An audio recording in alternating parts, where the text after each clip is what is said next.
Hey guys, thank you very much for joining me today. You guys are rock stars. I appreciate the patience. In case you guys don't know, the reason why we do a little bit of, lag in the beginning, those 10 minutes, the countdown, is because it takes a bit for YouTube to decide which servers they're going to put the live stream on and then how many people are going to be notified. So that's kind of what that purpose is. Again, thank you all for your patience. We got a nice little crowd here today. So big shout out, Lewis. Thanks for hanging out, man. Jamie, good to see you. Extraordinary, thanks for stopping by. King Crux Gaming. And Max, always good to see you too, dude. Anthony, great to see you. I edit projects from the DMV. Are you really at the DMV? That's kind of funny. Thanks for stopping by, dude. And loud and clear, always good to see you. Vanity Shape. Awesome. Thanks, guys, all for showing up.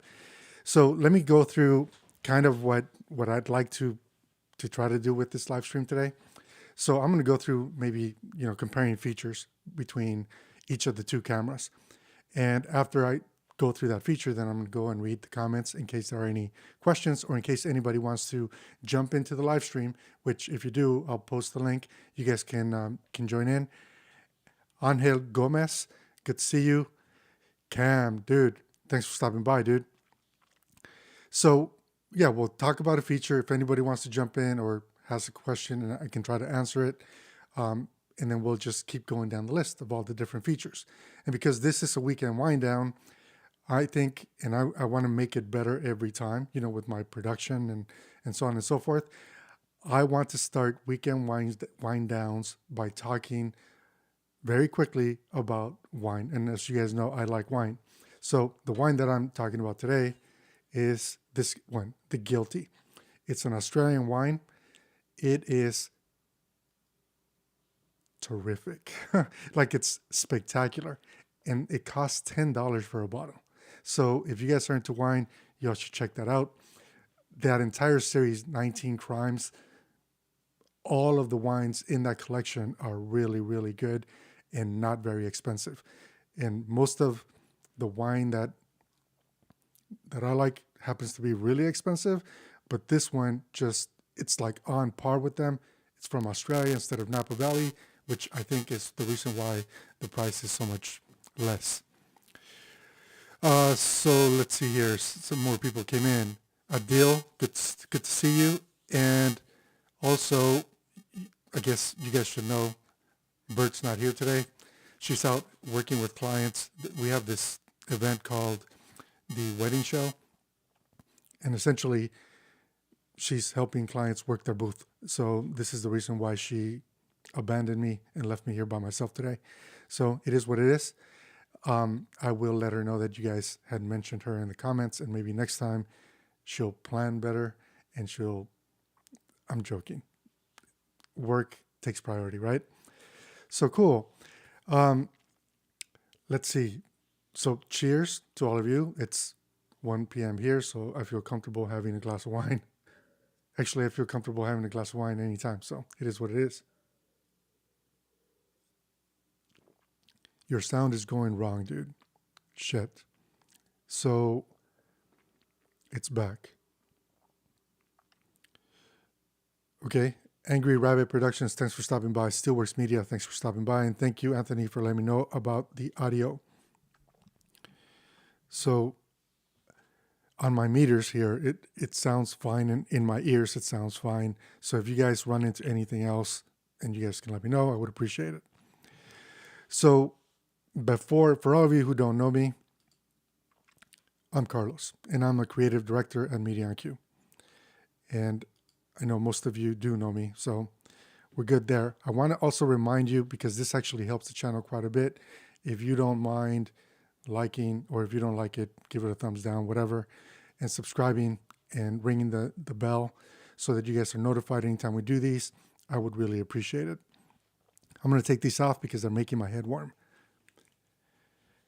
But if sound is cool, just streaming artifacts. Okay, cool. Thanks for letting me know there, loud and clear. I appreciate that. So let's get started with the features. And what I did is I created a couple of graphics here so that you all know what it is that we're going to be talking about. And I have Komodo on one side, and I have the R5C on the other side. I also brought one of my Komodos. I'm using the other one to live stream. And I brought the R5, which it's not the R5C, it's the R5. It's the OG R5. I've been shooting with both of those cameras for a while now. And each of those cameras provides a very unique and value point and value proposition to me as a creative director, as an owner operator, as a shooter. So I thought comparing Komodo to the R5C made the most sense because the R5C, let's just get this out of the way here. The R5C is $1,500 cheaper than the Komodo. And I know that for a lot of people, when you're thinking about jumping into the cinema line of cameras of any brand for that matter, budget matters, right? Because you're not just buying into a camera, you're also buying into what lenses that camera is going to support. You're buying into the media that the camera is going to be using. You're buying into the computer that is going to be able to help you in post-production, and so on and so forth. So it's an entire ecosystem that you're buying into. So that extra $1,500 that you save, say if you went with the R5C, could potentially help you elevate where you're going or what your initial startup cost might be when you step into the cinema line. If you already own a cinema camera, both of these cameras, the Komodo and the R5, will complement your work, period. Because each camera, they suit specific type of shots or productions that sometimes make things easier, right? So let's start with the design, and then we'll take a look at some comments and see if we got, anything here to discuss. So the R5C, for the first time, is actually what I would consider to be a true hybrid camera.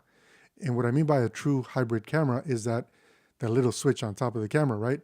Where if you go stills, you get the photo menu, and you don't have to fiddle with the photo menu to find video related things. Or if you're in the wrong mode, like on the R5, if you're in the wrong mode and you're like, well, I know Canon log settings were set here, like, why can't I see them? Well, it's because you're in a different mode. So menu items hide themselves depending on what you're doing.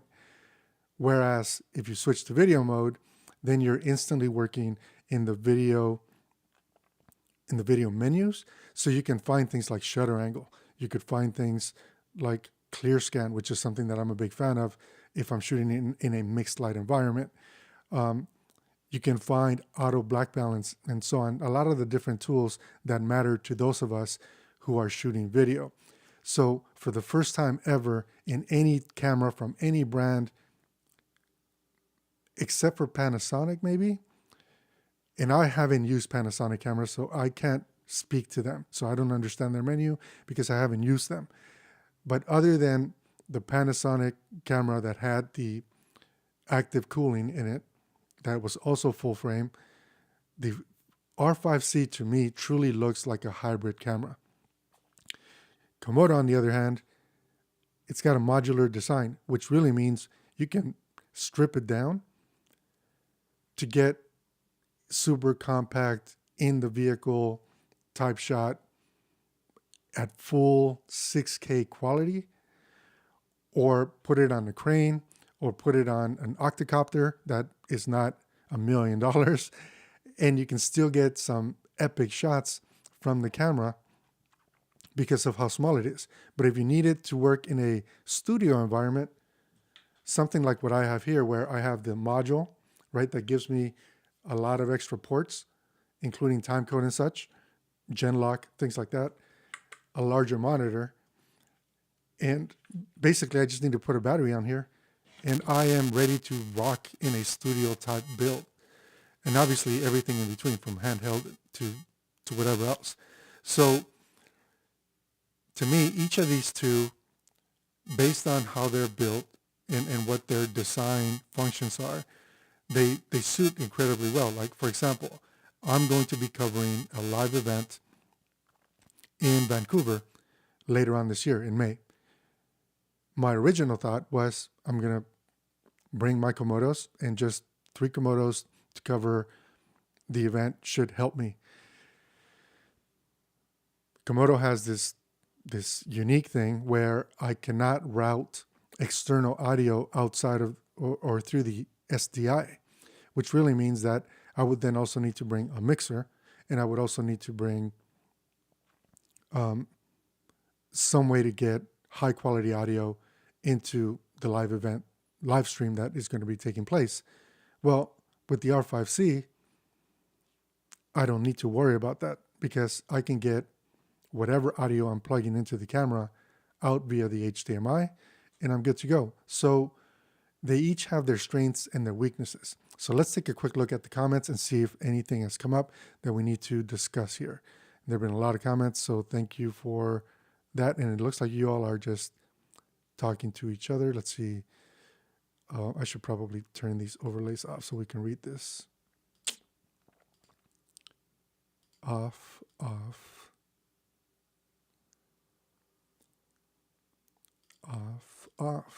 There we go. All right, so Max says, Canon has rocked the CF Express, maxed out. The data rate is bloated details, or is it just real? I don't have the monitor to see the truth. So the fact is that more data is going to equal a better picture, period. No matter how you slice it, right? If you can get more information into any container, you're going to get the appearance of higher resolution because there's less artifacts and less guessing that the software or the algorithm or the demosaicing has to do. So the answer is bigger data rates, while it costs you more in terms of storage, gives you a visible and noticeable quality increase. So I don't think it's just bloat. I think they did it because of quality. I have the R3 and it matches pretty close to my Komodo, both 6K raw internal.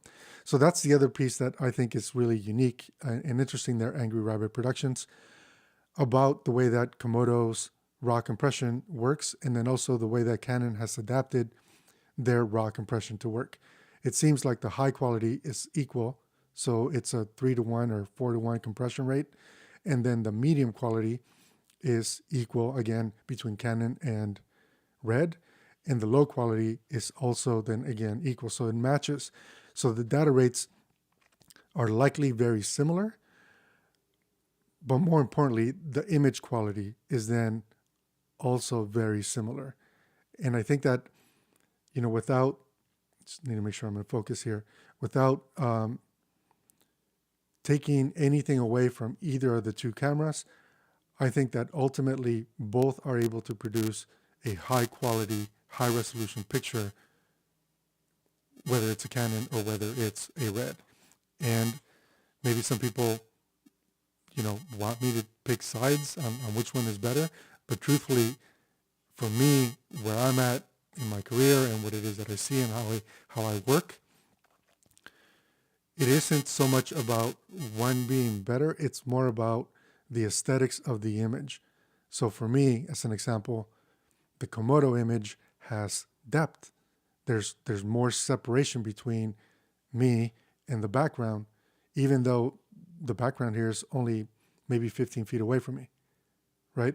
So that I like about Komodo sensor is just there's something about it that gives me that depth. So think of it as film stock, right? Each sensor is a different flavor of an interpretation of the image that you're capturing.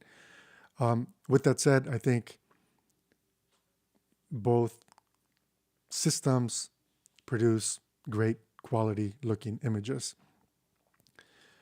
This was a question for Cam. I'm guessing Cam responded.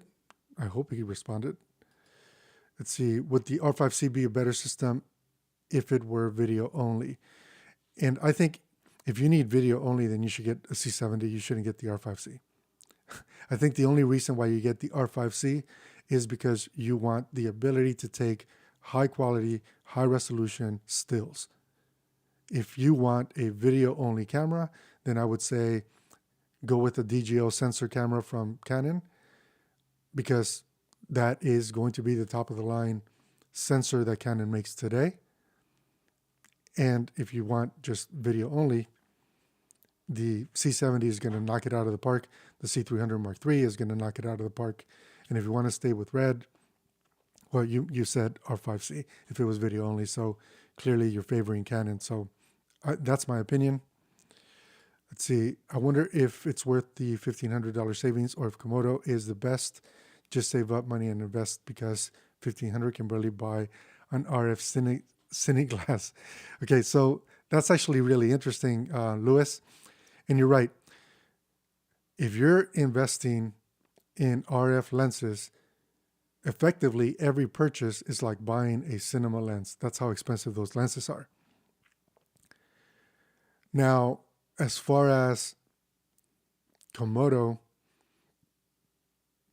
being able to outperform the R5C, I think in video, Komodo has the ability to outperform the R5C simply because of the way, well, the dynamic range, right? Canon has told us that we get 12 stops of dynamic range on the sensor in the R5C, and we know that we can get more than that on Komodo. So I think from a performance standpoint, Komodo could outperform it, but I think that I think the story is bigger than that.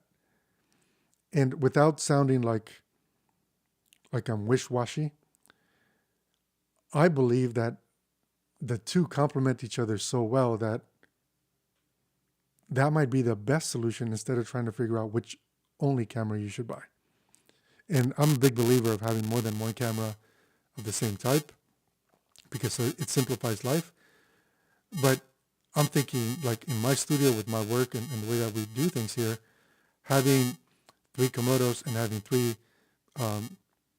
R5Cs makes a lot of sense, because it effectively gives me the ability to show up in any type of shooting environment or scenario, whether it be for broadcast, whether it be for national commercial work, or for anything having to do with the internet, right? Social media, whatever. And I can knock out that project effectively with no compromises. So I think that that's the story there.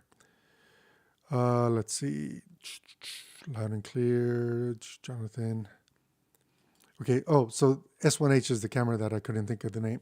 Jonathan Masters. So you have it. Love it. That's awesome. Great camera, but the R5C is tempting. I think the R5C is going to be tempting to a lot of us. And, before I go on the features for these different cameras, here's what I'll say. When the R5 was announced, I got myself incredibly hyped about that camera. I was so in love with the thought of shooting 8K internally that I ignored everything else. And where we're at with the R5C announcement at this point is we know what marketing wants us to know, and we maybe don't know everything about the camera, about the camera's limitations. And I'm not saying that there are lots of them. Maybe there aren't any. But after what we all lived through and experienced with the R5, there's a potential for that, right? So once the camera is released and we can get it in our hands, then maybe this conversation becomes more important. For now, it's cool to get hyped up on it, but it's also cool to ground our feet and know that we only know what marketing wants us to know at this point. So with that, let's keep going here.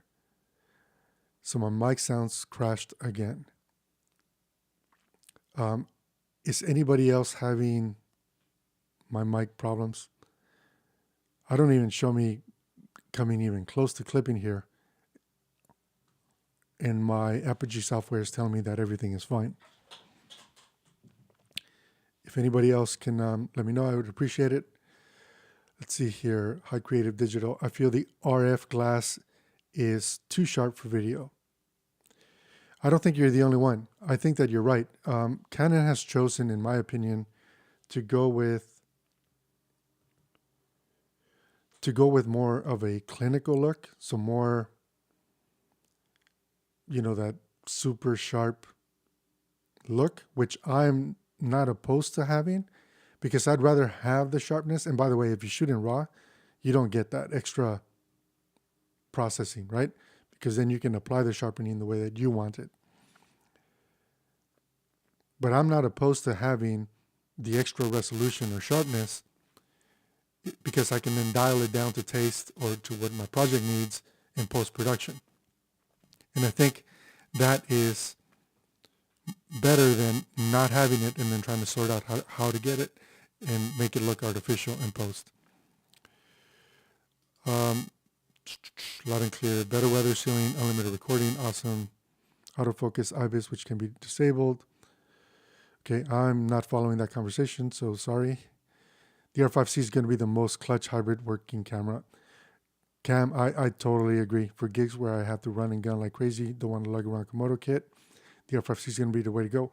So I feel exactly the way that Cam just described it.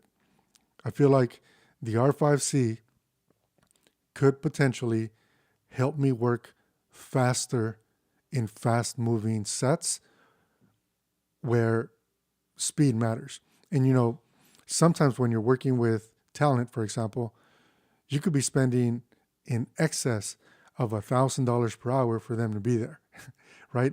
So if you can get all the shots that you possibly need, you could potentially be helping the project save cash by not having to wait on setups or needing to bring 3 different camera setups to the set so that you can move from one type of shot to the next. And I think, Cam's point makes a lot of sense. And that's where I'm thinking and what I'm thinking. Should I sell my R5 and go for the R5C? Angel, I'm just going to say this. If you use your R5 for video, like I have, then the answer for me is simple. Yes. If you do not use the R5 for video, then no, like why? Or if you occasionally use it for video, then I don't know that you need to. But if you use it equally for video and stills, why not? You're going to live in a much happier place when you are in the R5C, and you don't have to deal with overheating. You can get the oversampled 4K right in camera, unlimited, and no 30-minute record limit. Like, it's kind of a no-brainer. Let's see.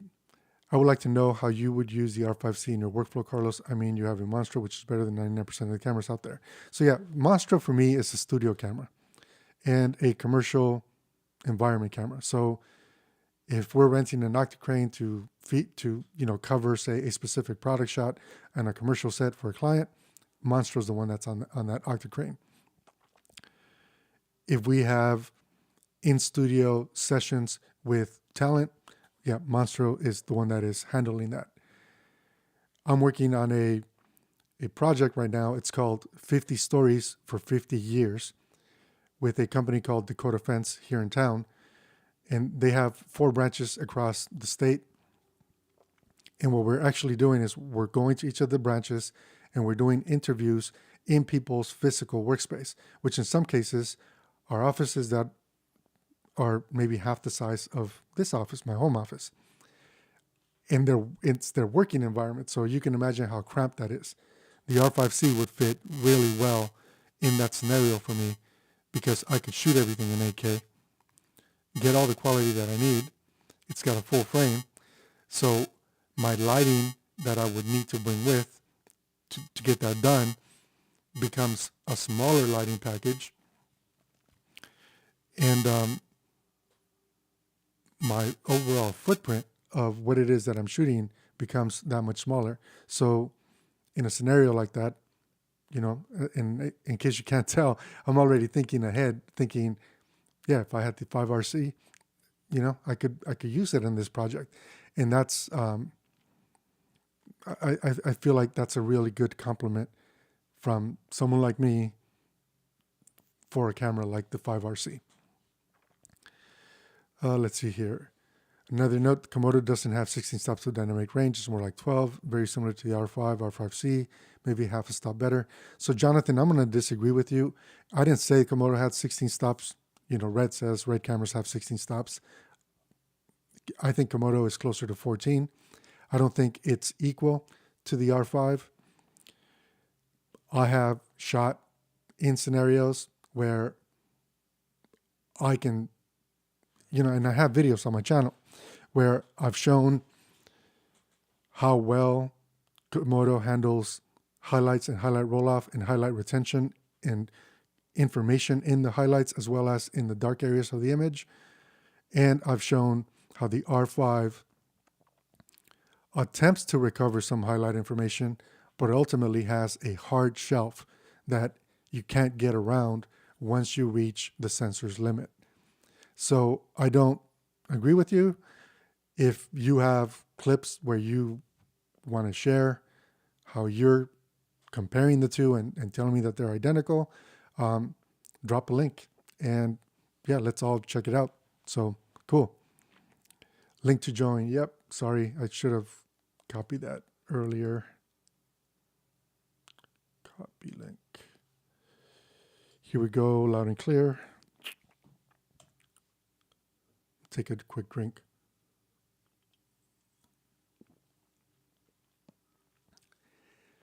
Let's see. R5C isn't too power hungry if you are working with manual lenses. So that's an interesting statement, Ken, and I suppose, right? Because it's not having to do autofocus. And there is no IBIS in the R5C, so then that's not drawing extra sound is bad again. Okay, so let's...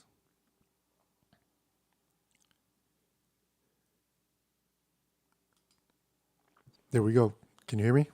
Oh, I should put my... Yes, I can. I hope you can hear me. Yeah, I could hear you. Okay, good. Hang on, I gotta get your feed off here because I hear you on two screens. Sound is bad again. All right, let's see. Okay, I think I'm sorted. Are you good? I'm good. Okay. Boy, there's a lot, a lot of little nuggets. It's funny when I watch these, I cheer and I boo at the screen like I'm watching a sport, right? With all these comments going through. So, a few different things I want to say. So most recently about the dynamic range thing. Because I have a Komodo, I have a bunch of Sony cameras. I have a Blackmagic camera. I have messed with R5s before. I don't own an R5, and I think you're absolutely spot on as far as whether the dynamic range on the R5 is greater or not. It really has to do with, like you had said, that highlight knee and how they roll off, and how cameras like Komodo within the IPP2 workflow allow you to soften the highlight roll off and therefore retain more information through windows.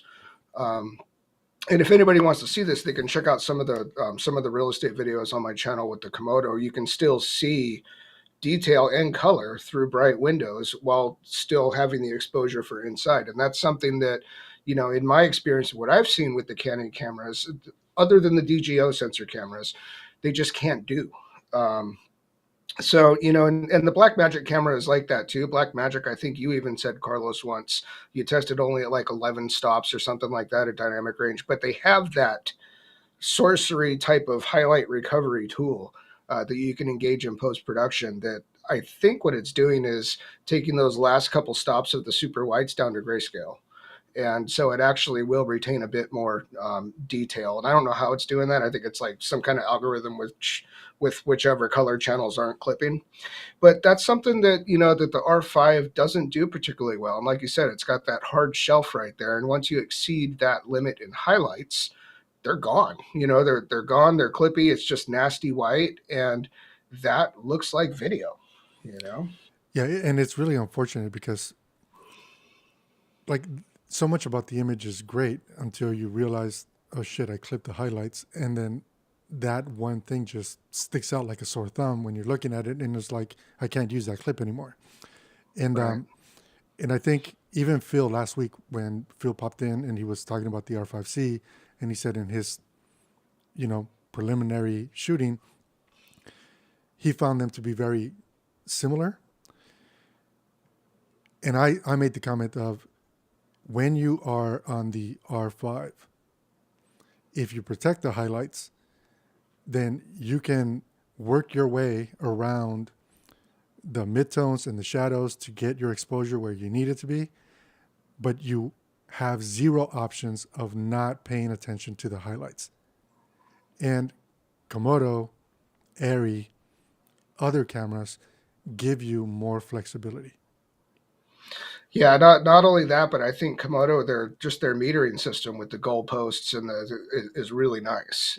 Because you can see yourself approaching the point of no return before you get there and back it off. It's not quite such a oh, I've lost control. That's it. Right. Yeah, it's we were doing a documentary downtown, and you can imagine downtown you get really tall buildings, so you're in like full shadow or open shadow, and then you turn the camera, you pan the camera in one direction or another, and you might hit the sky. When the sky goes nuclear, that shot is ruined. It's just there Right. is no coming back from it. And and I'm not saying Komodo can't clip highlights. It just looks pretty when it does, which is Yeah. different. Yeah, oh yeah, absolutely. It absolutely can clip highlights, but even when it does clip highlights, if you go into the IPP2 workflow and choose the super soft roll off, it doesn't look as bad as most other cameras when they clip highlights. It's still just going to be pure white, and you're gonna lose detail, but it's just something about how it blooms around it, which is really nice. So, what's the other thing? I actually wrote down a couple things that I was cheering and booing for here. Oh, what's funny? Okay, so about the RF glass conversation. So as you know, I've recently been buying RF glass, and I agree. It is often a bit over sharpened. It's just, I mean, the glass is just fantastic. I mean, that's really what it is. It's Canon giving us everything that we would want, and we can choose to dumb it down if we want. But with this conversation and Komodo especially, it's kind of interesting because I think RF glass is going to be better on the R5C than the Komodo for one very important reason, and that's that the R5C is going to have a better autofocusing system. So, really sharp glass is kind of like really resolute sensors in that if your focus is off by a hair, you're going to see it when it's really sharp. Whereas, if it's not as sharp glass or you've got some type of filter engaged over it, you've got a little bit more leniency on critical focus. It's like I said, same thing is true with shutter speeds. Fast shutter speeds with high resolution still sensors. You have a really high resolution sensor. If your shutter speed is just a little bit too low, it looks visibly out of focus. So I've been playing around with it. And the final thing I wanted to say was it's something that I haven't heard mentioned yet in this conversation, and that is client perception, between the R5C and the Komodo.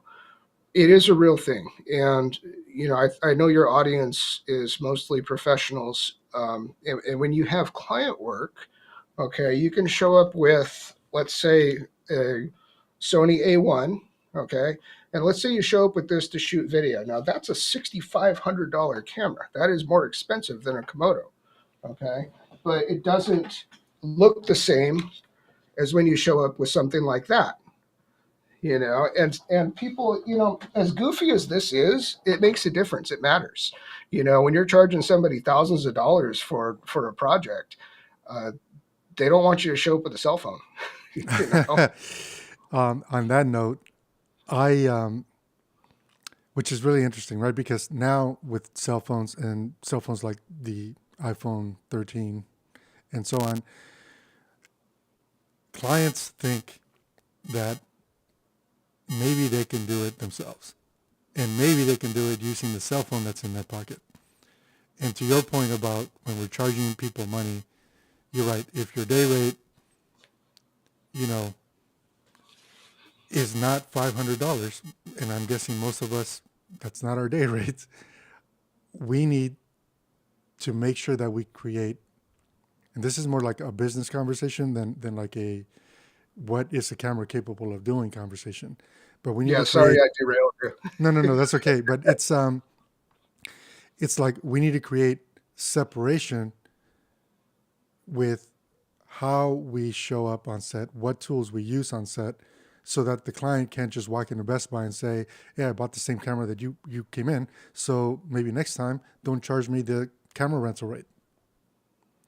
And I think that that's really, really important.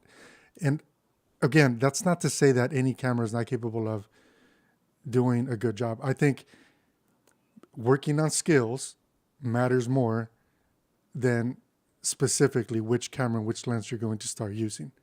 I think if you have the skills and you understand the limitations of the tools that you're using, you're going to end up with a better product in the end than if you just expect the camera to do all the work for you. And on that note, I'm just going to say this about the R5C, right? I think that if people rely heavily on autofocus and people rely heavily on image processing in the camera, in other words, you're not really shooting raw, you're wanting to get the Canon colors out of the standard picture profile or the portrait picture profile if you're shooting interviews or whatever, and you need to do quick turnarounds, the camera is going to help you a lot very quickly, and that's a better camera than the Komodo. Whereas the Komodo literally allows you to be the artist. You can say, this is what I want my ratios to be, and this is how I want the image to be interpreted, and this is what I want my saturation to be, my sharpness, my contrast, and so on and so forth.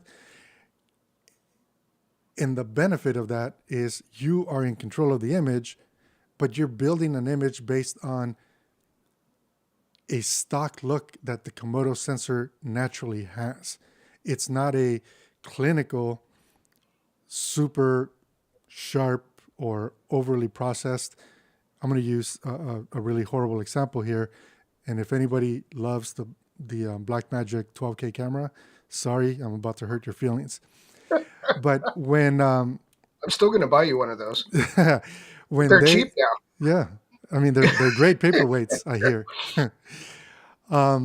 When they showed, the 12K image and then they punched in to look at the side of that ship in those videos, I was like, I hate this picture. Like, I don't want that type of artificial plasticky looking image, because that's not what my clients pay me for. And if I was trying to do that, whether it be a tractor that I'm shooting or a vehicle or a motorcycle or a piece of jewelry, and I'm creating something that looks artificial, my clients are going to sell less of it. And I think that for me anyway, one of the reasons why I gravitate so heavily towards red cameras is because they allow me to build an image that looks similar to what my eye sees. Now, if Not we could only get them to put a preamp in the damn body. well, yeah. If you, I guess if you're in the market for a V Raptor, it sounds like those things are going to start shipping. the the little XLR modules. So, yeah, I need to buy my wife a car first. yeah, I don't know. I think I'm going to wait actually for the XL version because I want full-time, full-size XLRs on my camera. Yeah, well, I have as you know, I have a Red Dragon X. It's right back there. It's pretty much a paperweight these days. And so I don't know if my speed is spending over 20 grand on a camera anymore. It doesn't pan out unless you already have the work lined up. That it's going to pay itself off. Yeah, and that's a really good conversation too, right? And I think it applies to the R5C as well as the Komodo. I think that as a solo operator for Komodo, it's a bigger investment, which really means you need maybe more clients. And although $6,000 really for a camera body, it's not a lot of money, right? Like it isn't. Like you said, the A1 costs more. Right. But it doesn't mean that because it isn't above $10,000 or above $20,000 that you shouldn't treat it like a piece of gear that you need to recoup your investment in. Because none of us are really, I hope none of us are just camera hoarders or trying to build a collection of cameras just to say that we have it or to flex. So ultimately, like I'm thinking right now, for me, I have the R5. Upgrading to the R5C means I'm going to take a hit probably in some capacity on selling my R5, and then replacing it with the R5C. I'm going to spend more money. But the fact, Especially if somebody saw the live stream last week. yeah, in case any of you guys didn't notice, last week I was streaming with the R5 and it overheated. I should clarify this. I think I had I think I had my capture settings set to 8K RAW, which is the reason why the camera just sitting there without actually recording overheated after about an hour. With that said, replacing the R5C for me, given this project that I mentioned, the 50 interviews for 50 years, basically, even if I buy 4 of them, they're already paid for. And I think Right. that that's really, really important. And if I use the Komodo really instead of the R5C, it's a little bit more gear to haul around, like Cam said earlier in the conversation. I'm gonna need to take a little bit more time at each of the locations and so forth, but 100% of that becomes profit. So, weighing the what's better for me, like what's more convenient, is really what it boils down to. And honestly, speed is convenience. And for me, Komodo in post production is the fastest post production workflow that I've ever used. But on set, on location, to get that shot, it is not the fastest workflow that I've ever used. I completely agree. And that's why when I'm out there shooting interiors, my daily driver is the A7S3 because it is really fast on site. But then when I have builder jobs, and those are the ones, the builder jobs in a luxury property that I use Komodo on, I can afford to slow down a little bit because I'm charging more, for that work. And ultimately, it's going to be a better product just because it's a better looking image. It just is. But yeah, no, you're right. And the post workflow is so nice with Komodo because of all red cameras. The codec is unbreakable. I mean, it is really hard to break an R3D as long as you exposed somewhere in a 4-stop ballpark or so. Yeah, and that's actually a great point. Um, I'm gonna put a link in here because Cam wants to join in. So just give Yeah, me I'm one gonna quick I'm gonna second go. here. My kids probably have something on fire by now. So I hope not. I hope not. yeah. But that's a really good point. So Cam, I just put a link in there. If you can click the link, and then you'll go into the green room, and then we'll bring you in. But 4 stops is where red code raw breaks, right? Four Mhm. stops under, 4 stops over. That is where it breaks. Canon cameras break at 3 stops, and that's a fact. And if anybody doesn't believe me, shoot a test yourself, and then let's have this conversation again. And I think that that's important to know because that is true whether it be in the shadows or in the highlights. Oh, you know what? One more thing before Cam joins, Okay. that's important on the Komodo versus the R5C. Komodo is shooting 6K RAW. Um, Nobody's going to shoot 8K, right? So let's just assume that the R5C is a 4K camera. Uh, that is very useful in descaling noise, versus a lot of these other cameras. So I'm just going to leave it at that. Let you discuss it if you want. Okay. And you're Peace, right. brother. That is a good point. Thanks, man. Good to see you.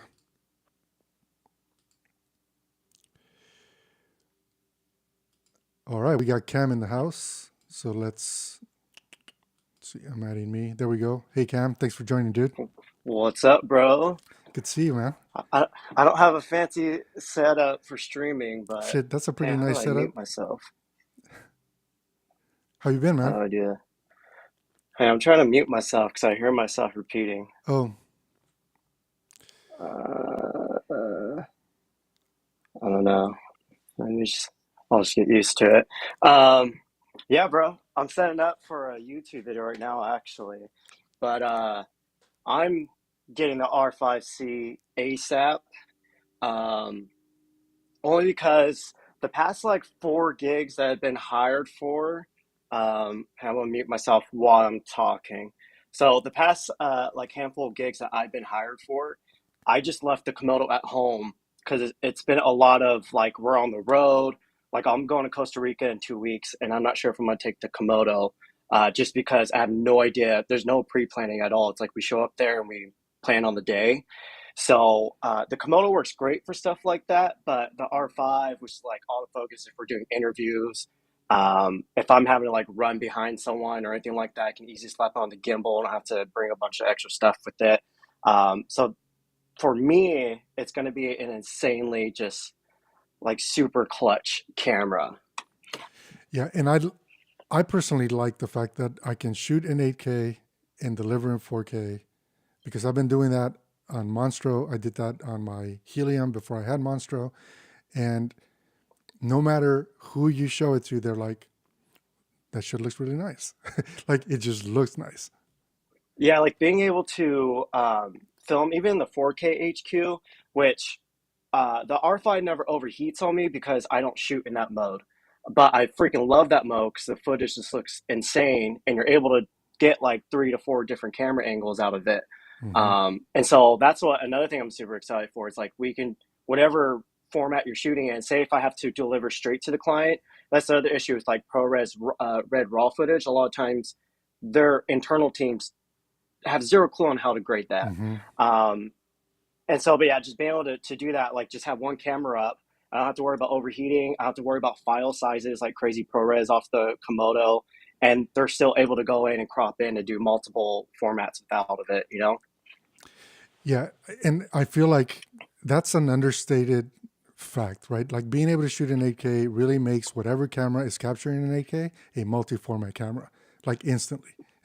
That is that has been like the one thing I never planned on that has just made a huge difference for me over time.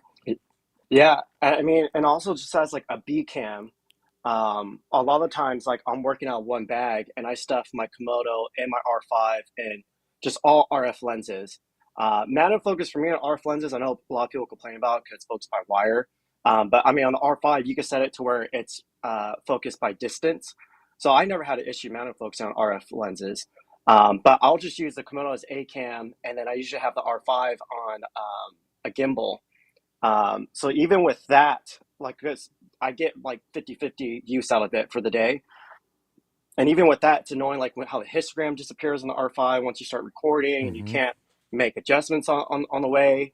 And then when I go to match and post, I do have to do a little bit more work on the R5 to get to match with the Komodo. But now with the raw light, like, because I filmed the raw before, and the file sizes are huge, but you can easily get to match the Komodo a lot closer with like a color space transformer or anything like that. Yeah, I also so this is something that I discovered a few months ago, and maybe a lot more than a few months ago.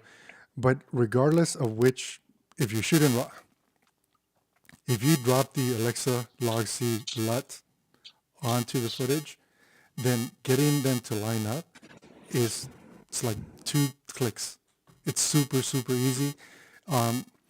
So yeah, whenever I have worked with mixed cameras, like if I'm shooting on Komodo and on the R5, I use Alexa Log C LUT, and then I make my adjustments from there, and it's just speeded up my workflow so much more without having to do color management in Resolve.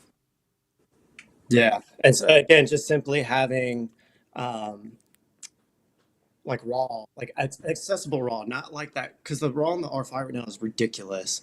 It's Yeah, so freaking large. And I have like a terabyte and CF Express B cards, and it's still just too much. And so the raw light, that's what I'm most excited about. And everyone complain about the IBIS.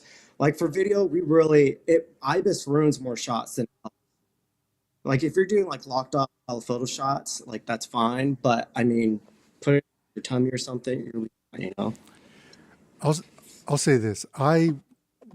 I've never cared about IBIS ever. IBIS has not been something that has mattered to me, because even when I'm working handheld, like for me, working handheld with Komodo, the global shutter makes my handheld work look pretty, right? On the R5, I couldn't say that because it just doesn't look that good, and I'm not like great at handheld. But any other shot is a shot that was planned, and if it's planned, then I have the proper supports, and I don't need IBIS. And for pictures, honestly, like the only pictures really that we shoot these days are headshots or product shots. And the product shots, they're in a white box, right? They're in a light box. That's where the shot is going to happen. And if it's a portrait of some sort for a client, then they're again locked off on a tripod. So why do I need IBIS? But Yeah. so I guess And I've never, and I didn't start with photography. So then there's that too. yeah, I mean, when you're going for the handheld look, IBIS kills that look. And so I did that one video on like how to like tricks for doing handheld, and it's all about the weight, getting multiple control points on the camera. And IBIS just ruins all that. And even for professional photography work, if you're going down to 1/60th of a second, you might hire again because you're giving your chance to get blurred photos. Like that's if when you're getting paid like $20,000 plus for a gig, you don't do that. Like even you could put IBIS down to 1/5 of a second, whatever, and get a sharp shot. But I'm not going to chance that and all that money on Right. IBIS. Yeah. So I keep it above 1/25th at minimum. Yeah. Yeah. Good points. Cool. Well, I got Angry Rabbit Productions that wants to jump in, Cam. Anything else you want to say before you jump off? Thank you No, for stopping that's by, it. dude. Thanks Appreciate it. for having me in, bro. Awesome. Thanks. Thanks, Peace. dude. Okay, we're bringing you in. Angry Rabbit Productions, how you doing, man? Can't hear you.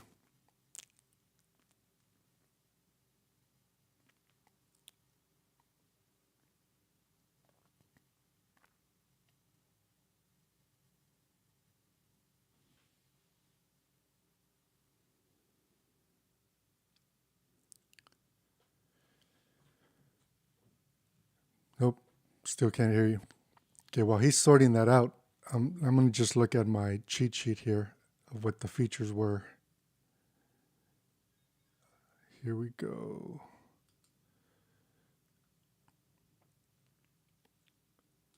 Okay. Hey, James, how you doing, man? Hey, what's up, man? Always good to see you, dude.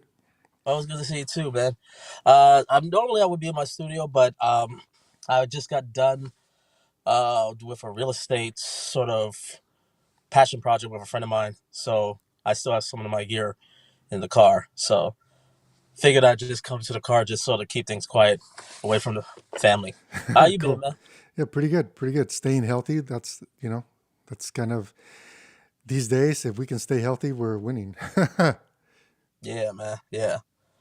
Uh, yeah. I just saw the live, and definitely wanted to hop on.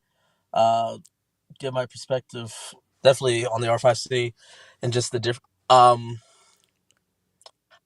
I gotta say the R5C is definitely. I think it's going to be a very popular camera for. I think definitely one of the big things it'll probably be good with is wedding. Um, and I know it's between the Komodo and the R5. For me, I think what's going to really my only concern with the R5C is the power consumption. And sort of like just how much power draw it takes. Almost wish they were kind of put it in a larger body because, as Cam just talked about previously, like just having extra weight. If they had extra weight to put in something like a BP battery, but I guess they didn't want to make it more like the C70. I guess that's the case. Yeah, and I guess that is what it would have been, right? Like if they'd have done that, it would have been a C70 that can also shoot stills. Mm-hmm.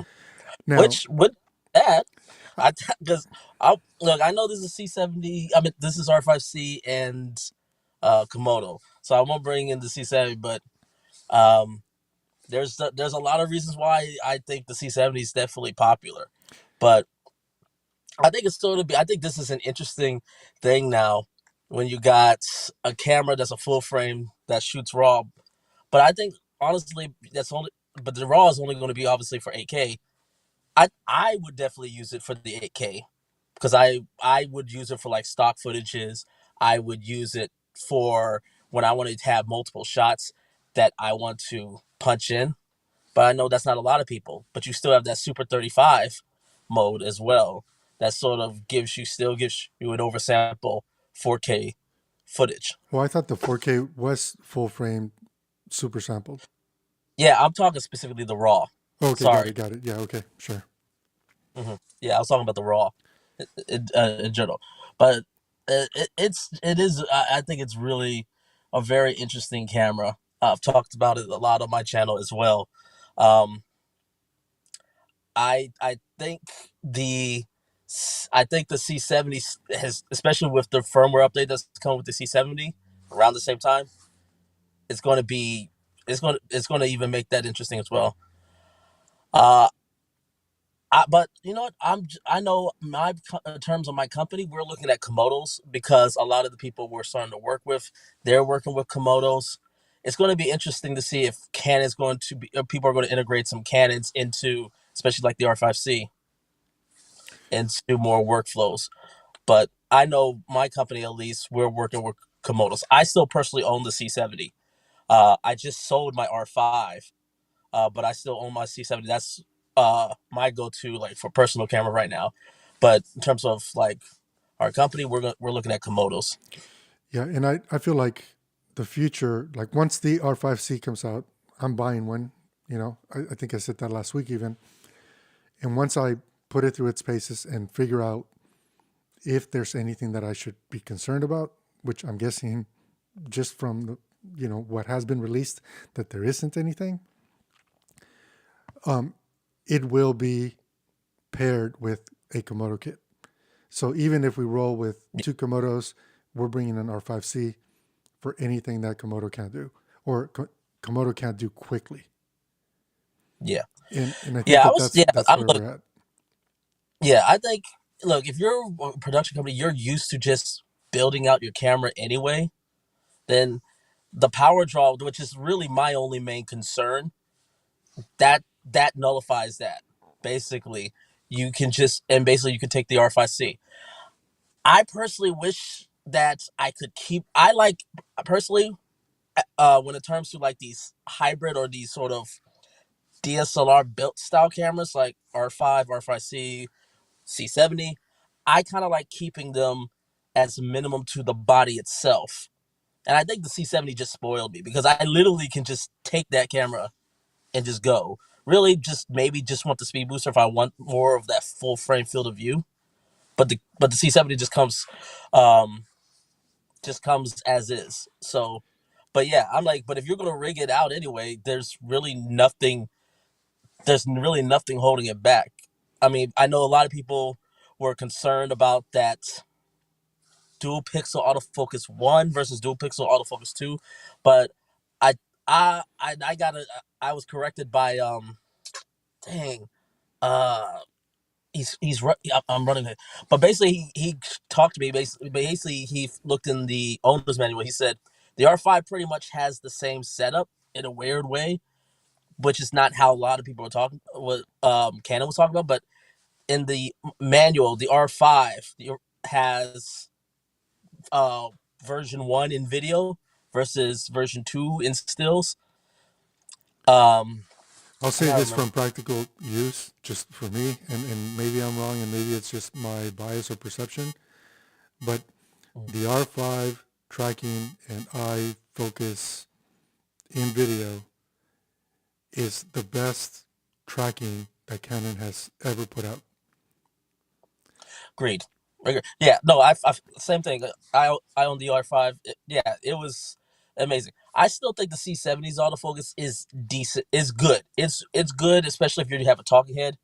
You may have to make some adjustments when you're doing stuff for like weddings. But either way, I think the R5C is going to, you know, it's going to answer a lot of needs that I think a lot of people had. Talk to me about weddings and the R5C. Like for you, what would the R5C do for you in a wedding scenario? For wedding scenarios, for an R5C, I think it would be more so. It would be more so just to be able to be quick, just to be really quick and easy. But that's interesting. It's an interesting situation because, again, I'm going to be comparing it to the C70 because the C70, I because of how the weight is actually kind of balances everything out. Handheld is actually pretty solid. Like I could, especially with the digital IS. I don't need IBIS, so I never cared for IBIS. And I'm glad you and Cam sort of bring it up because I know it's always brought up how, oh my God, IBIS. I'm like, no, nobody that I know that does film really cares about IBIS because we use gimbals and then the IBIS kind of messes it up. So I'm glad Cam brought that up. But I guess for me, the way I would use the R5C would be basically as a secondary, like a B camera. Like for my C70, it would be a B camera for like getting wide shots of the ceremony, that maybe a cutaway to get some B-roll footage, throw it on to throw it on a gimbal for the little bit of time that battery's going to have. Um, but I kind of feel like I could just move a little bit easier with the C70 still than the R5 because of because the battery life is so much longer. Like even if you weren't shooting raw, even if you weren't shooting like raw on the R5 or 60p raw, the battery life is still significantly longer on the C70. It's like 3 hours on the battery that comes with it, and that to me is a much more needed thing. And the fact it has built-in NDs, which saves me another piece of thing to bring. So like built-in NDs in the battery life and just functionalities of the C70, I guess, has spoiled me. But I still think in terms of the R5, I think it's great. I can even pull some stills. Like if I'm shooting video, I want to grab a still to send to the client. That's another thing that the R5 because of that 8K footage. So let me ask you this: do you get? And we got Angry Rabbit Productions back in the green room, but I want to ask you a couple more questions here. Do you get hired to do stills and video for weddings? No, I only get hired for weddings. Uh I get hired for video. However, we work with photographers that either is hired out by we like basically subcontract a photographer, or we sort of collaborate and connect with a photography company. We basically just handle video. I would love to meet someone because I know one of the things that was one of the critiques was it's like, oh, that 8 seconds where you're switching from photos to video. I'm like, who's going to switch from photos to video in the middle of a wedding? I'll say this, and regardless of the environment or the type of situation that someone shows up in, right? If somebody's paying you to be there and you show up with just a single camera, you're asking for trouble, right? Like no one should ever just show up with a camera. Like you need to have more than one. And if someone is being hired, I've never worked a wedding, so I can't speak to that. But if someone is being hired to do both, you need to have more than one body. And I have friends, like Adam. I don't think he's in the chat right now, but Adam does a lot of weddings over the year, and he shows up with 4 cameras. 2 of them are tethered onto him, right, with the straps or whatever. Mm-hmm. He's got one in his hand, and he's got a backup. And Yeah. that allows him to go from whatever zoom is on one camera to whichever prime is on the other camera, and so on and so forth. And that's one of the reasons why he's successful. Yeah. I, Yeah. so this thought of being in a split-second decision situation where you have to go from one to the other, I've never been in that situation. And I don't personally know of anyone who has been in that situation. Yeah. No, I agree. Like the only situation I could potentially see that happening is like wildlife. If you do wildlife, both photography and video, where you may see an animal, you're taking the pictures, and then you want to switch to get the video. But that's the only other. But that's the only scenario. But even then, as you point out, you have multiple bodies. But like even us as who do wedding videos, we have multiple cameras, or multiple people doing just on the video team, and then there's a whole bunch of other people on the photography side that capture as well. Even when I see people that are like a more smaller team, where it's like one person's doing photography and one person's doing video, they all still have multiple cameras and multiple bodies. So yeah, I never understood that critique of needing that switching from 8 seconds, that 8 seconds of switching from photos to videos. Like even in a situation where you're in a studio with a model, you can use that 8 seconds to sort of like direct. I'm like, okay, we're going to switch to do some videos now. I want you to sort of do this. So what do you do when you can walk up this way, and then 8 seconds is gone? Yeah, so, So so I'll say this: yeah, when I have been in the studio working with a talent or a model, there are at least 3 cameras rolling, and there's always a second shooter, because not yeah, getting the shot that whatever we're being paid for is not an option, right? Like not getting fired by the client is the worst possible thing ever. And as a professional, as someone who is working and getting paid for the stuff that we're doing, the imaging that we're doing, it's our job to do the planning and make sure that we don't miss that shot. So cool, dude. Thanks for jumping in. I got Angry Rabbit no problem. ready to come in, so thanks again. All right, Angry Rabbit, we're going to bring you in here. How you doing, man? Good to see you. And I still can't hear you. Okay. Oh, there we go. I hope you can hear me. Yep, you're good. All right, awesome. All right, well, a pleasure to speak with you in person. I know we chatted a few times online. So about the R5C, my thoughts on that are something like this. I think that the R5C has a lot of potential, but at the same time, I think that it's a bit of a compromise, and that is that the still size maybe is going to suffer by not having an IBIS. I mean, for me, IBIS is largely a tool for when I'm doing longer exposures, handheld. And the reason why I might be doing that is because I didn't want to lug along extra gear. So I think in that respect, it might be awkward to use as a dedicated still camera. I think the R5 is the better solution. But I understand why they did it, because they got a lot of flack when they released the R5 and it had these overheating problems. I recall myself, I had the same issue and ended up returning the R5 after a bit of testing because it let me down on video. As compared to Komodo, they're two very different animals. Yeah. I'd said in the chat that the R3, I think, is closer to Komodo. I think probably as a hybrid might be a better solution because none of the overheating, great battery life, 6K footage.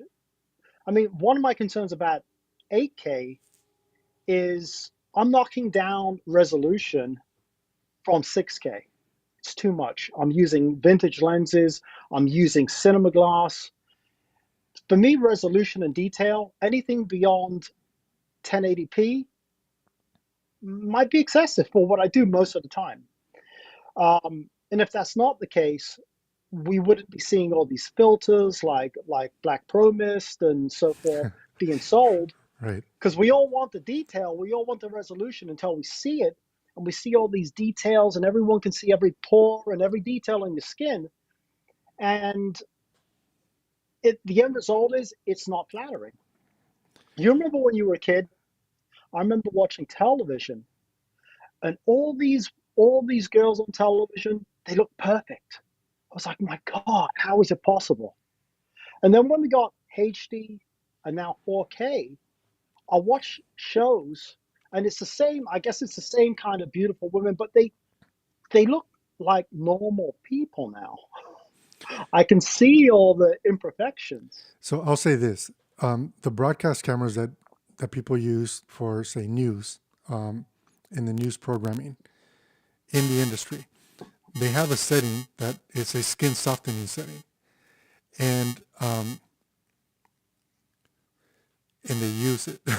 I don't want to like insult anyone, but they absolutely use it because I've seen some of the people in, you know, national broadcast in face to face, because I've worked around individuals and I see what their image looks like when it's being broadcast, and I know that they're using the skin softening features in the cameras, and they're there because, you know, to your point, they need the programming to happen, and they need to allow these people to feel confident and secure and deliver whatever it is that they're doing, without feeling insecure or feeling like they're under a magnifying glass, even though they kind of are because they're in the media. But that is still true. And I'm a big fan, and I think I said it earlier today, of being able to capture the resolution and then allowing me to massage the image to produce what I want. And I can do that more effectively with Komodo. Komodo gives me that ability to craft my image in a way that is similar to what my eye is seeing, whereas cameras like the Blackmagic 12K completely destroy that and turn everything into plastic that is horrible. Now, I think Canon does a similar thing. I know with the R3 footage I've been playing with lately, because I shoot everything in RAW. What's the point if you're not gonna? And there is a setting that you can adjust the sharpness, and you can actually adjust it all the way down to none. And also skin detail, you can drop it all the way down. And when I do this, I notice that the footage looks a lot more organic. So I pretty much always do it. Yeah, so Steelworks Media said he has never used IBIS and he still gets great photos. And he has an excellent catalog of images. If anybody wants to check it out, Steelworks, why don't you drop them your link where they can see them? Yeah, the IBIS argument, I think, at least with this community, the community that watches this channel, I think we've all kind of squashed it. If anybody in the chat thinks that IBIS is something that is needed, I get what you're saying, Angry Rabbit. You want to be able to work with less gear and do long exposures handheld. That makes sense. To me, given that that's such a specific situation, the R5C probably isn't the right camera. Yeah.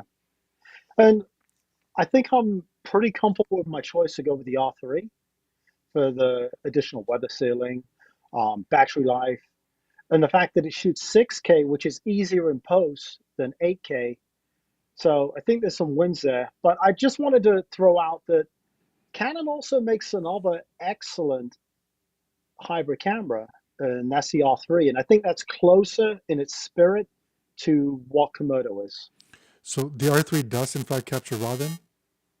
Yes, yes. It captures internal RAW, 6K, 12-bit. It's a hell of a camera. Yeah, so more options. More options means more of us win. For sure. And also, Canon does a really good job at reaching into our pockets. Oh, well, you know what comes next is the R1. And that's going to reach pretty deep, I think. Yeah, I feel like the R5C for me, pairing it with Komodo is going to be all that I need. I don't know that I need more than that, because if I need high quality, high resolution stills, I've already jumped into the Fujifilm GFX 100S, and Great camera. And that does what I needed to do for stills. And really, what I need is something convenient like the R5C to pair it with Komodo. And I think that, at least for me, that's kind of where I'm at. For me, my use, one of the biggest weaknesses with Komodo is audio. And the new audio accessory for the new multi-shoe on the Canons, I think is going to be a big, big win. Yeah, so I agree. So, so let's talk about that for just a second, about the audio and Komodo. So it's true, Komodo requires you to capture audio externally, really. And if you're going to try to feed the camera audio straight in, you need a battery-powered microphone, which every single battery-powered microphone that's in the market, I'm about to piss everybody off here, but they suck. They suck ass. they're horrible.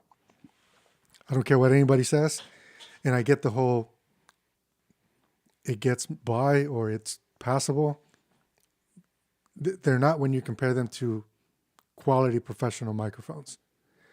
So with that out of the way, what Komodo has allowed my production company to do is, before we always had the limitation of how many people we can get on mic at any one time. And my limitation always fell right around 6. I could never have more than 6 people mic'd up and still get audio for any given project because of some of the choices that I made and some of the gear that we have and so on and so forth. But when we switched over to Komodo, what it effectively allowed us to do is invest in the Tentacle Sync E, which gives me unlimited number of audio channels that are all super easy to sync up in post. They're locked with timecode, obviously, and they're all recording in 32-bit float. So now we have 16 channels of audio that we can get at any one time from 1 camera, 2 cameras, 5 cameras, and everything is in sync for us because of that investment. And we would have never made that investment if we hadn't chosen to move towards Komodo. And because when I had my my Helium, I bought the XL module that allowed me to have, phantom power and full-size XLRs into that camera, which is what slowed down this process of buying into a time code system that allowed me to record. So I think it's it's a hidden blessing, at least for us, because again, now if we're working in an environment where we're going to have 7 or 8 speakers, or it's a panel discussion that we're needing to cover, we don't have any issues. Like, we don't have any types of challenges, and it doesn't matter if they're doing it in their own conference room or if we're flying out and meeting them at a location. We are now saving them the AV cost of that location because we can do it now in-house for them. So I think that was, an upside, and why for me the audio piece doesn't bother me so much. For studio work, I would rather have the audio go straight into the camera just for speed sakes. But at this point, there isn't a project that we've shot, at least in the last year, where as a backup audio solution, we didn't use the Tentacle Syncs. It's a safety net that now I can't live without. Oh, I love it. I've been using timecode now since my GH5, I think it was GH5S that added timecode, and been very much a supporter of that workflow. Have you heard about the Komodo XL? Anything on that? Komodo XL. So just yesterday, Scott, if you guys don't know who Scott is very active on YouTube as well as on Facebook for Red groups. And Scott had his live stream, and the discussion around Komodo XL came up. And Scott said something that makes a lot of sense, right? Komodo is still a highly sought after camera that is very difficult for a lot of people to get their hands on. So why would Red release something to replace it, or something to go side by side with it? And if you need something better than Komodo, they have Raptor. So do I think that this is the end of Komodo? No. I think that once the demand for Komodo maybe settles down, maybe Red will say, yeah, how do we give it a refresh? But until then, Komodo still gets better with every firmware upgrade. So I'm not sure what that limit is for Komodo. And honestly, the only thing that I could ever ask for from my Komodos today would be the ability to route the audio channels through SDI.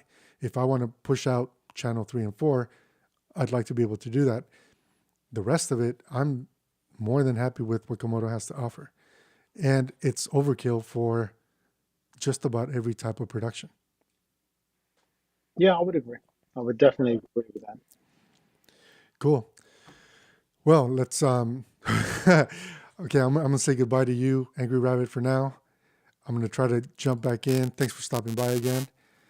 And I'm just gonna pull these up and let's try to do a rapid fire. We've been at this for a bit.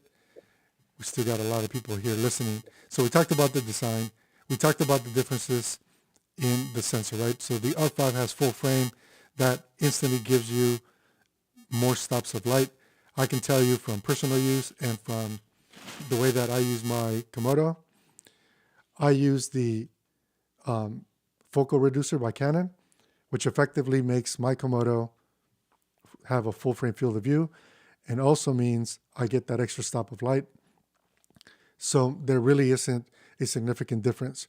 Rolling shutter on the R5 compared to global shutter on Komodo. I personally like the aesthetics of global shutter. Rolling shutter is fine on the R5, but I don't shoot fast track moving objects, right? Like I'm not inside of a helicopter who is tracking a race car. That's not the projects that I shoot. The audio solutions on the R5C are exactly the same type of solution that you're going to need on the Komodo until that smart hot shoe adapter that we were previously talking about comes out. Once that comes out, then effectively you got full-size phantom power XLR into the Canon R5C. That will be a benefit to a lot of solo shooters and anyone who hasn't already invested in some other multi-audio solution, like multi-channel audio solution, ISO recording solution for their productions. They're both RF mounts, which really means you can adapt any lens that you want to it effectively, right? Being able to capture 8K DCI internally on the R5C, that is a plus. And being able to do it at 60 frames per second, although you do have to add extra power to it, that makes a difference. And you guys have heard me say before that I love being able to go from or capture in 8K and deliver in 4K. So that is a plus. I do the same thing with Komodo. I capture in 6K and I deliver in 4K. That oversampling makes the images look terrific. I feel like these two cameras effectively, if I haven't said it enough already, complement each other incredibly well for someone like me. When it comes to high frame rates, Komodo crops into the sensor. Up until this point, when I've needed high frame rates, and you guys have heard me say this again on this channel before, I've rented a high frame rate camera if that's what I was doing.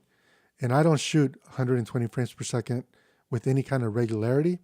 So I'm not a use case for that feature. The fact that the R5C can do it, I'm sure a lot of people are going to really like it. And I think I messed this up. I don't know if 1080 is actually able to capture at 240 frames per second. So that might be a typo on my part. Mr. B, yes, you can see some of my full projects. I share them on social media on a regular basis. So if you follow me on Instagram or Facebook, the likelihood of you seeing my projects in my feed will be great. I don't do it on Twitter that much. So we talked about autofocus, right? If you need and rely on autofocus, the R5C is not going to be a bad camera for you. The autofocus on Komodo, you guys have seen it work because I've been using autofocus this entire live stream and it works. I've been moving back and forth and it keeps me in focus. So then there's that. The fact that Canon has told us the R5C has 12 stops of dynamic range means you need to be aware of that when you are setting up your shot and you need to protect your highlights. Komodo is way more forgiving. We've talked about that quite a bit. Komodo has the ability to capture in ProRes internally. Not something I do, but if you need to hand your footage over to a client, that's not a bad option. If you need stills, the R5C can help you out. The EVF on the R5C, I think, is also a good point, something that is nice to have. There are times where that EVF serves as another touch point to keep the camera steady. And again, I think that that's a good option. I love the fact that on the Komodo, I can hot swap batteries without taking a hit. So that to me is a big, big feature, right? If I know that the R5C is only going to allow me to record for an hour, can you plan the shots? The answer is, of course you can. But on Komodo, I can hot swap indefinitely.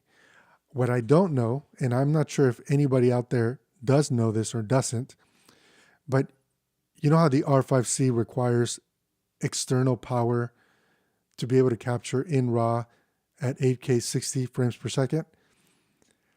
Can that external power be used to hot swap batteries in the body of the R5C? I don't know what that answer is. If anybody does know that answer, I think that would be of value. The R5C has the ability to do proxy recordings. On Komodo, you don't. We roll with multiple cameras, and that's either a good thing or not a good thing. And yes, Komodo is a badass camera for a lot of things. And both cameras can take in timecode. On the Canon, it's got a little built-in little timecode BNC connector that you can use. And on Komodo, you can choose to do timecode via splitter cable into the audio port or use the expander module or any one of the expander modules that offer it, like the one from Mutiny, which I'll be talking more about that later, to get your timecode in and out. So is there a clear winner? And the answer is the only winner really, for me anyway, is us, right? Being able to have both of these tools at incredibly attainable rates is what makes it a winner for us. And let me look at the comments here and see if we got any other comments that we got to go through. Okay, so let's see. I don't know how far back I'm going to go here. The R1 have a damn fan on board, or we'll need to wait for the R1C. I'm not sure what that was about. That looks like a recipe for disaster. It was fun. Okay. Think at that point you should just buy a cinema camera. If somebody is working in video, like if you make the majority of your money in video, you should absolutely buy a cinema camera. There's no reason why, if you're making your money with video, you should not own a cinema camera. Like whenever they come out with the update to the C500 Mark II, I feel like the C500 Mark II is not going to get an update. I feel like that's the end of life for the C500 series. I think they're going to come up with something like a C600 maybe, and it's going to be RF mount. I feel like they don't have an option. They need to do something. They need to release a camera with an RF mount in the cinema line that is not the R5C. You know, that has all of the other features that the rest of the cinema line has, like the built-in NDs, which a lot of us have liked over the years. Let's see. Can you tell us your setup on the R5C? How will you implement it with Komodo setup? Yeah, after I test it, I certainly will be able to talk more about that. Right now, I'm just thinking, as I mentioned, you know, that 50 interviews for 50 years. I think on that project, that camera will do really well. So we'll see about that. So Mr. B, I think I told you, social media is the best place for you to find samples of my work. And let's see. Komodo's a tough camera for sure. Would love to have built-in NDs, but it's still my favorite camera to date. So I'll say this about built-in NDs, and I think Phil said this last week too. I personally like filtration in front of the lens rather than in the body. And the reason why is because filtration in front of the lens literally allows me to make exposure decisions in half-stop increments rather than whatever the presets are from the camera manufacturer. So, I guess for what it's worth, that's why I own a set of NDs, and I'm happy. And I've used those NDs even on cameras like the C500 Mark II. It just made more sense for me. Let's see here. I heard from some that the battery needs to be in the camera. Okay, so the external power requires that the battery be in the camera in order for it to actually power the camera. Good to know. USB-C power is just supplemental power. Got it. So not enough to actually run the camera. Thanks for that, still works. And I edit projects heard the same thing, so it must be true. Let's see what Jonathan says. If you use the USB-C with a high quality power delivery battery pack, you can run the camera almost indefinitely. So are you saying, Jonathan, that with enough current coming out of the battery bank, it is then also trickle charging the battery, like the internal battery? And can you run the camera without the battery in the body? I don't know. We'll find out. What was my birthday wish? Louis, I didn't, I'm getting old, so I don't really have birthday wishes. Like, my birthday wish was really to hang out with all of you, and that's what I got to do. When Bert said, what do you want to do for your birthday? I said, I want to live stream and hang out with people. And that's what we did. I'm going to talk about productivity for just a moment. So this is something that I personally do, right? I bust my butt during my production work week. And the goal or the reward for me of busting my butt during my production work week is to be able to do things that are more than just for my clients, that are more like for me. And hanging out with you guys is one of those little rewards that I give myself when I met my goals for the production week. So I don't know, for what it's worth, I'm goal oriented, and it helps with my ADHD because it keeps me focused and keeps everything moving forward. Let's see here. Some people are missing that the R5C also can record RAW in multiple resolutions. So yeah, being able to record at different compression rates so you can get more on a card, I think that's really nice that Canon has decided to implement that and go in that direction. And I think you're right, Ken, for the win. That's a feature that is an extra and a nice to have. Jonathan, the rumor suggests 8K DGO version with RF mount of the C300 and C500 rumor names are C500S and C300S. A DGO sensor camera with an RF mount that is full frame,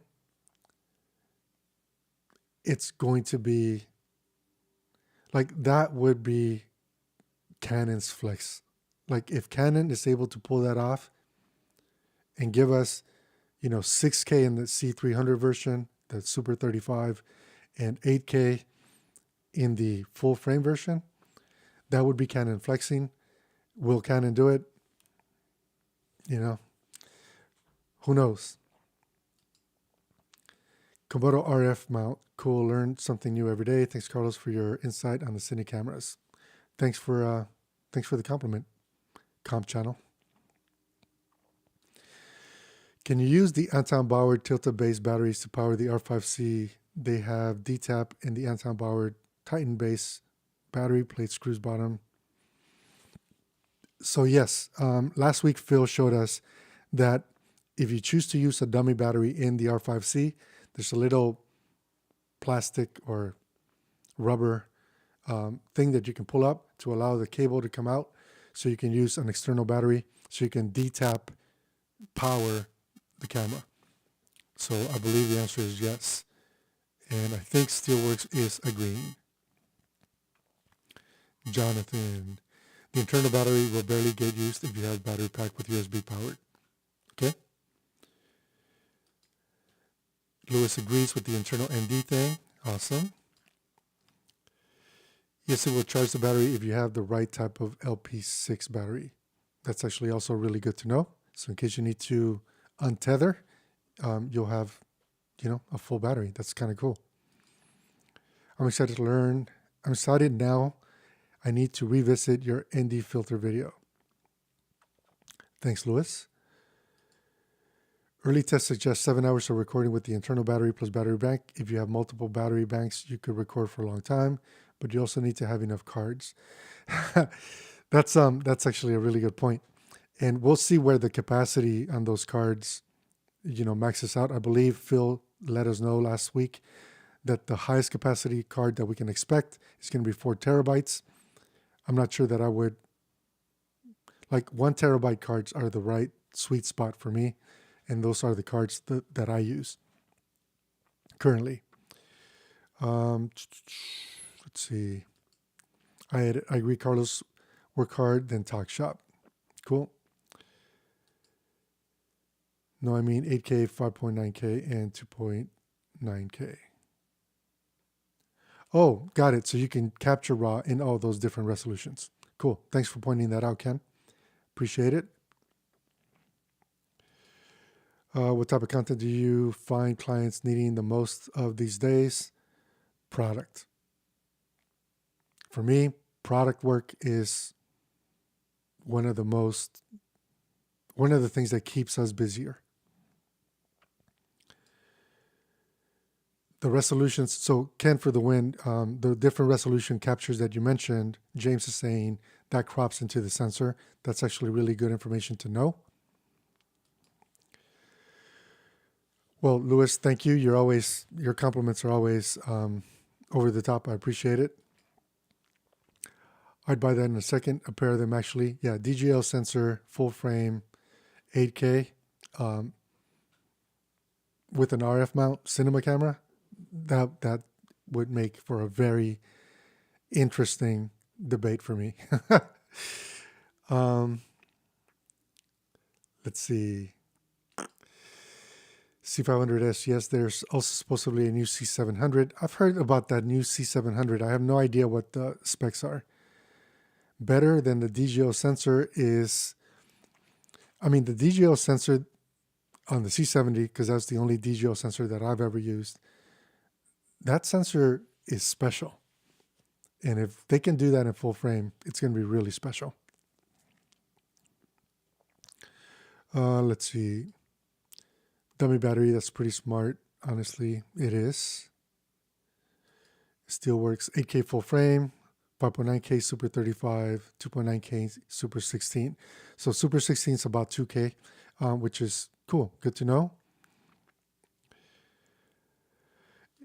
And let's see. King Crux Gaming. Carlos, you have used Aries or Sony Venice in higher productions. If so, how do you like the workflow compared to Reds? So I have never used the Sony Venice. I have used Arri cameras, Alexa, the Alexa Mini, and the Alexa LF. And when I've used the Arri cameras, and this is something that you all should know, if you're capturing in RAW on an Alexa, the workflow sucks. It's horrible. So any project where they didn't ask me for RAW, and I had to use an Arri camera, I captured in ProRes. And no one can say that about Red Code RAW. Red Code RAW is supported across all the NLEs. It is well documented. It is easy to work with. It's easy on computers, regardless of what the resolution is. And that's something that makes the Red workflow so special. On top of the look, right? What the sensors are able to provide. So that's, I think that's what I'll say about that. 6K RAW Super 35 crop is a Komodo, but with an option to move to a native 8K full frame is ideal if you need that flexibility. So I'll say this. Every project that I've shot on Komodo over the past 16 months, I've used the focal reducer that allows me to work as if I'm in a full frame field of view. And I've not once missed full frame out of any other camera that I've ever used. My Komodo easily outperforms my C500 Mark II, which I don't own anymore. I got rid of it because of what I just said. So Komodo might be a sleeper camera for a lot of people, but Komodo wasn't designed to be an A-cam, and a lot of us are using it as an A-cam.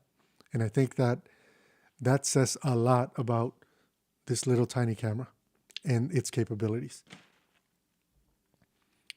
And I feel like the R5C is going to be in that same category where for what it offers, it's going to be a very much a no-brainer.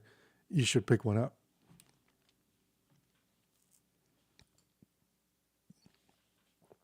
So that's actually a really good point. And we're streaming today in 2-to-1 ratio because Komodo, the Super 35 sensor, is way wider than what you get out of other Super 35 frames or cameras. That's absolutely true. What do you not like about the Canon RF EF speed booster on Komodo? What lenses don't work good with this adapter? Can you mount cine lenses on it and get great results? And the answer is, I like everything about it.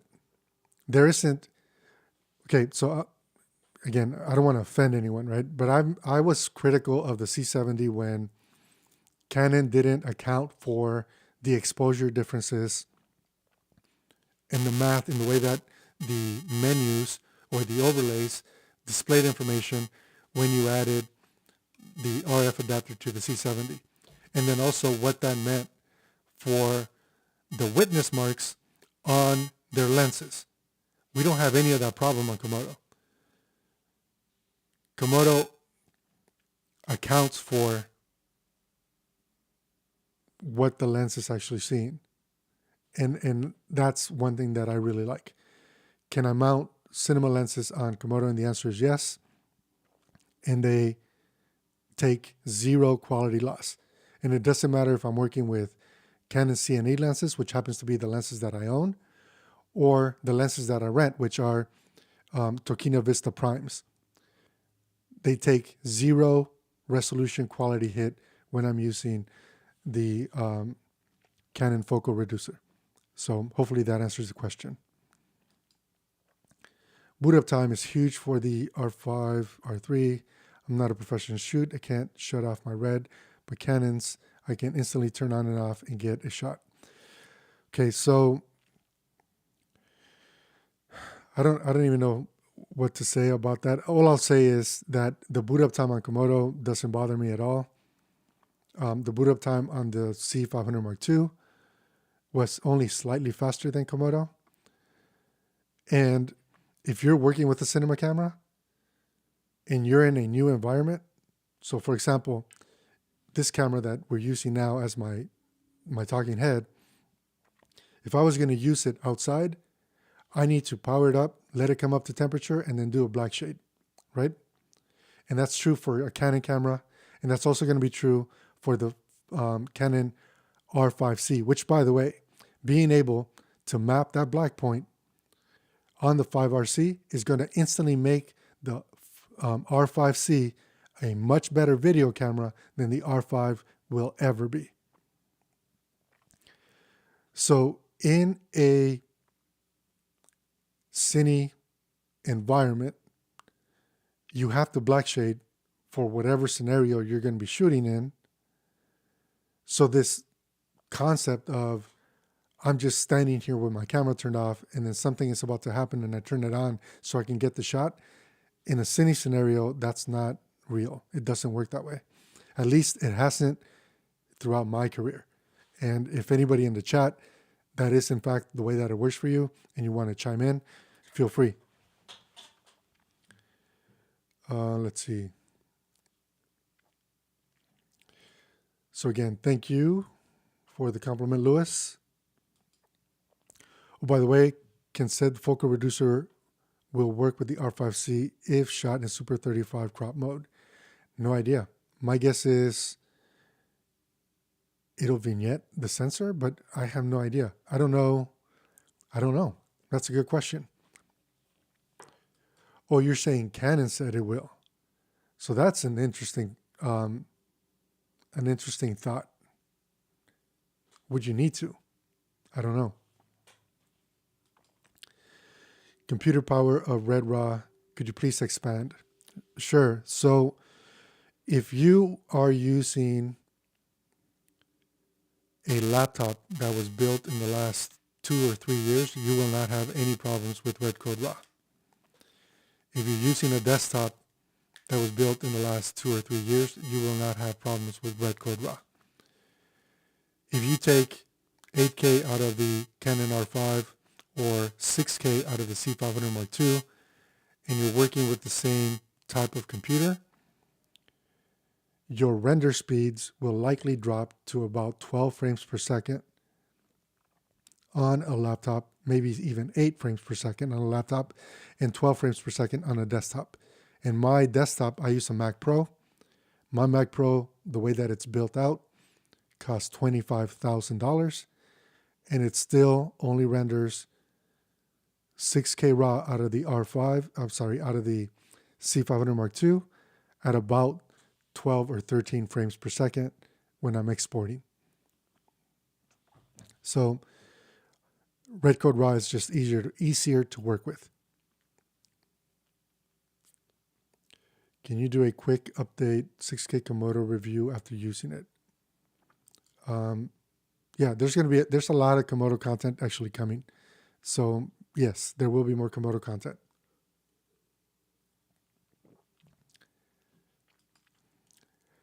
How do you think the Komodo sensor compares to the old DSMC-1 Dragon, aside from rolling shutter?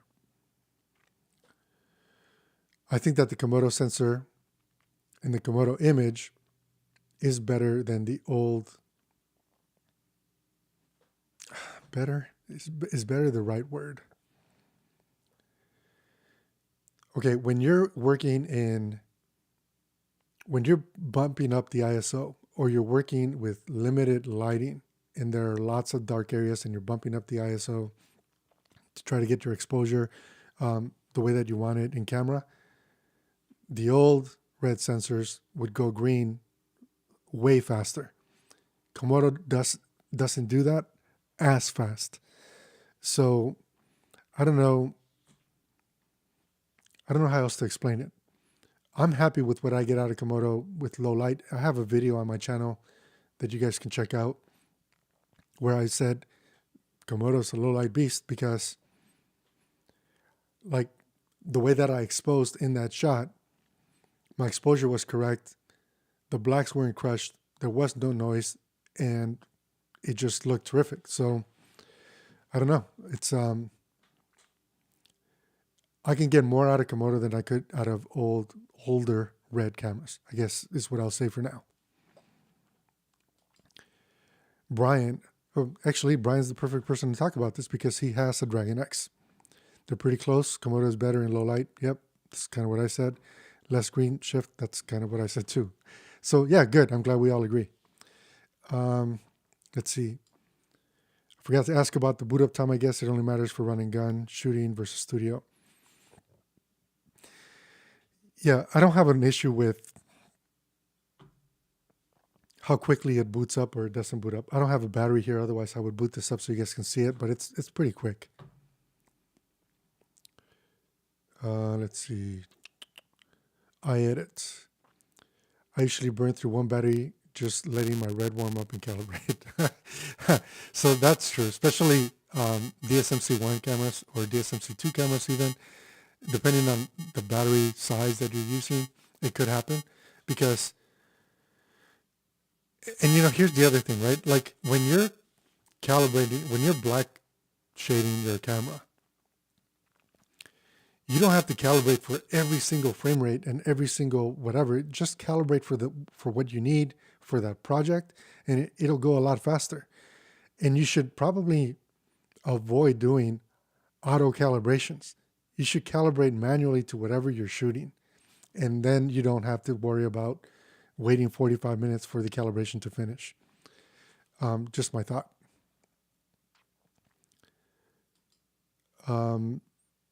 Okay, still works. I'm lost. I'm not following. Thank you, Carla. Lewis. Turning Lake, Komodo, or R5C. For me, they're both going to be working in tandem with each other. As long as the R5C truly doesn't have a limitation when it comes to capturing motion, it will complement my Komodo. That's my summary. I think that what it has to offer is a complement to any other camera. Do I think that the R5C is an A cam? No. Do I think that it can complement any other Canon camera, including the R5? Yes. The C300 Mark II? Yes. The C70? Absolutely. Red cameras? Absolutely. That's my take. On the point of post-production, I like how you know what to expect from R3D files, but with Canon files, it will probably be a pain to work with. And the fact is that Canon RAW being so much newer, the NLEs are not going to be ready for it. Just like they still are evolving, they're not going to be ready for it. Also, based on past releases, I get a hunch that the R5C will have some compromises that we aren't aware of yet. So that's kind of what I'm saying too. Hey, sweetheart. We're still live streaming. Are you on your way home? Okay, cool. I love you. Bye. So that was Bert. She just finished with her clients. She's on her way home. So yeah, that's the thing. It's like we know everything about the R5 that marketing wants us to know at this point. We don't know what marketing doesn't want us to know. And that's what I'm going to try to find out when I get my hands on the R5C. And of course, I'll share it with all of you because I think that that's really important. Oh, I get it. Okay, now I understand what you were saying. Still works. Cool. We've been at this for 2 hours. Wow. You guys are rock stars for hanging out with me. Let's see if there are any more comments here. Use the clean sensor function on the R5, R3 actually remaps any hot pixels to the sensor issues that may come up and similar to black shading. I think that that's true for stills. I'm not sure that that's true for motion. So there is a reason why they are two different things. So just keep that in mind. And there's also a reason why even if you black shaded or black calibrated on the R5C, when you're in video mode and you switch to stills mode, you still get the sensor cleaning. So they are in fact two different processes for two different things. Mr. B wants to know if my wife shoots too. She does. She's stills mostly. Yeah, she does. And she's a much better, I don't want to say she's a better director than me, but yeah, there are lots of things that between the two of us, we complement each other, right? There are situations where I'm a better DP, but she's a better project director, or she's a better producer than I am. I'm way more technical. She's way more people. And without the combination of both, I wouldn't have the clients that I have. So I think that that's really important. So cool. Louis, take care, dude. Thanks for stopping by. I really appreciate it. I have not tried any Canon cameras, and honestly, the reason why is because the majority of what we do in my studio is motion. And Nikon or Nikon or whatever we want to call it, they've never ever been a motion camera that wasn't on my radar ever. So I have never even considered a Nikon. Thanks for sharing your time with us, man. Familia, why we work hard. Yep, absolutely. Absolutely. Family is what matters. Cinema camera needs light. Some people feel the aperture 300 is not enough light for their projects, so they order the 600. What's your take on this? Okay, so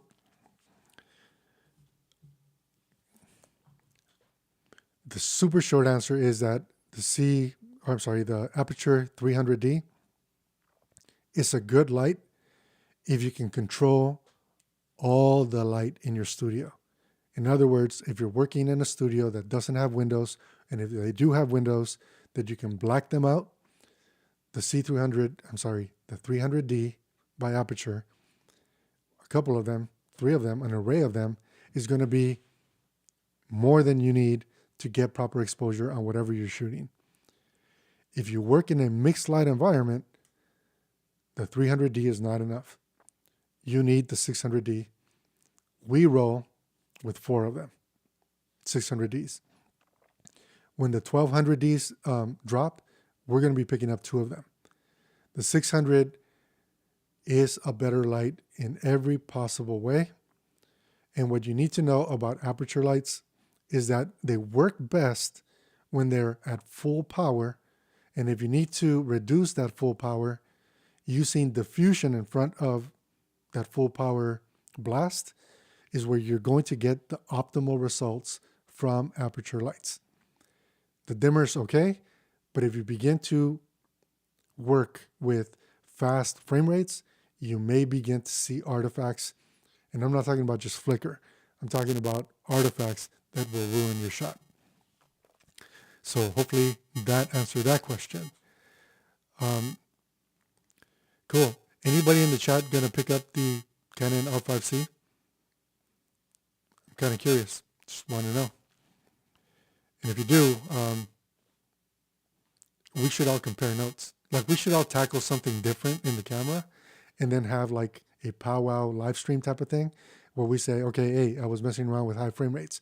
I was messing around with the different crop factors in RAW or whatever the thing was, and then share our results so that no one person has to try to understand it all at once and we can all benefit, right? That's what I call sharing content information so we can all level up together, which is the reason why we have this channel.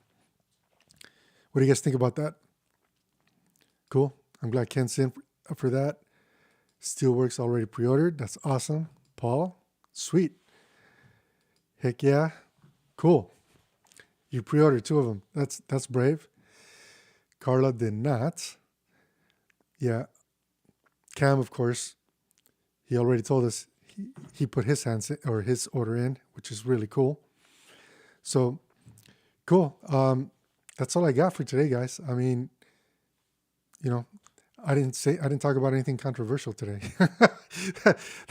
That's good. So hopefully we didn't piss anybody off. I only have 1 thumbs down on the stream, which is also very different. I normally have right away 3, and then it varies from there. So I had a lot of fun hanging out with you guys. Please, don't forget, if you enjoy these live streams, make sure you let me know. Subscribe if you're not already subscribed. And we'll catch up with you guys next Sunday, same time. And we'll find something else to talk about. I'll make sure that I post at least 1 day in advance, whatever the topic is. But, per usual, we're going to go with whatever you all want to talk about because that's what's most important. So have a good weekend. Take care, and I'll catch up with you guys next week. See ya.